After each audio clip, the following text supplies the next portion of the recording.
आलो भानुसे, ज्याला उठता येत नव्हतं, हालता येत नव्हतं, त्याने दोन्ही हात जमिनीवरती टेकवलं आणि स्वतःच्या अंगानं घसरत घसरत जाऊन भिंतीला टेकून बसला. भिंतीला टेकून बसला आणि बापाचं ते रूप बघितलं. पुरेच्या खळाखळा डोळ्यातनं पाणी येऊ लागलं. 8 दिवसात तर तो माणूस नीट झाला आणि 8व्या दिवशी तो माणूस फिरू लागला. यम दारामध्ये उभा होता. यम दारामध्ये उभा होता. मग तो दादू माणूस मामाकडे जायचा. 2 वर्ष गेली मामाकडे जात असायचा. मामा त्याला सांगितलं, अरे रांडाच्या तुझ्या पुरीचं पुण्य लय थोर आहे रे, म्हणून तू माझ्या समोर उभा आहे. 2 वर्षानंतर आई आणि पोरगी तळावरती गेली. मामाने विचारलं बायकोला, ए पोरे, तुझं कुंकू राहावं म्हणून तू काय केलंस ग? त्यावेळेला ती सांगू लागली, माझ्या पोरीनं तुमचा भंडारा आणला. सगळी कहाणी सांगितली. त्या यायला माझा देव म्हणला, हे दाद्या, अरे तुझं दिस आता लय दिस नाहीत र. अरे तुझं आयुष्य संपलं होतं र, पण तुझ्या पोरीची हात माझ्यापर्यंत पोचली, तुझी कळकळ माझ्यापर्यंत पोचली बघ, आणि म्हणून तुला आयुष्य वाढून दिलं. अजून 1 वर्ष आयुष्य तुला वाढून देतं. तुझ्या डोळ्यात देखत तुझ्या पोरीचं लग्न होईल आणि तुला मग जावं लागणार बघ. तुझ्या घरामध्ये काय बी कमी पडणार नाही. गुरं डोरं दूध दुग्ध सदैव तुझ्या घरामध्ये राहील. तुझ्या घरामध्ये धन संपदा सदैव राहील. तुला काय बी कमी पडणार नाही. बरोबर 3 वर्षानंतर त्याला जावं लागलं. मरण दारात होतं, पण भंडाऱ्याच्या तख्तीवरती मामाच्या सेवेवरती ती मरण सुद्धा माघारी केलं. एका जनार्दनी सेवत एकता प्रत्यक्ष निवारी कळी काळात सगळ्या काळाला सुद्धा माघारी पाठवलं.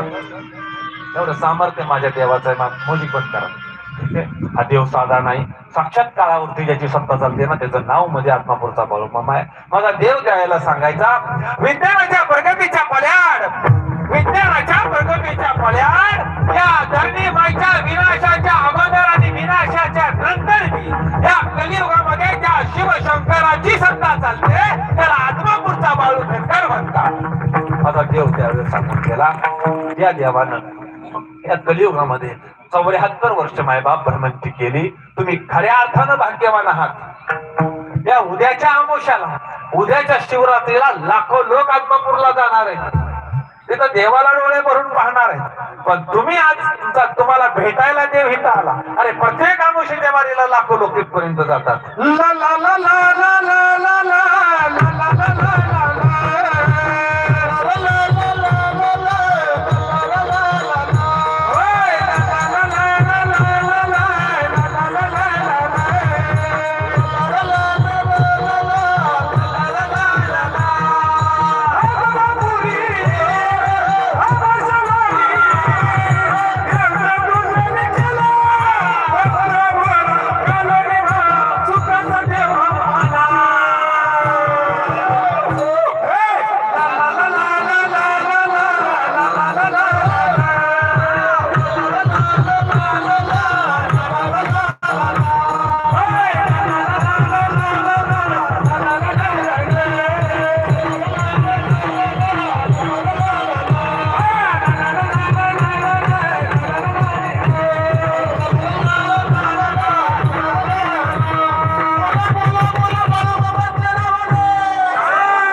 माझ्या मामानं पाठवलं. इतका भोळा आहे शिव भोळा चक्रवर्ती, त्याचे पाय माझे चित्ती. त्या भगवंताला, त्या शिवशंकराला, माझ्या मामाला, त्या मामाला, त्या लेकरानं चित्तामध्ये साठवून घेतलं. माझा शिवशंकर, माझा मामा एवढा भोळा आहे, त्या कळी काळाला सुद्धा माघारी पाठवलं. अशी कितीतरी उदाहरण. 11 वर्षाच्या मुलीला मंगापुरामध्ये मेंढ्याच्या पालखीच्या तळावरती मुलगी मरण पावली. माझ्या देवानं 24 तास समाधी लावली आणि त्या मुलीला जिवंत केलं. सौंदतीच्या सावकाराला 12 वर्ष आयुष्य वाढवून दिलं माझ्या मामानं. आणि त्या काळात तर माझ्या मामानं केलंच केलं. पण आज सुद्धा माझा देव आहे ना, काळावरती सत्ता चालवतो. साल 1997 मगदूम साहेब, बापूसाहेब मगदूम मामाच्या ट्रस्टी त्यांच्या हातामध्ये देवानं कारभार दिला.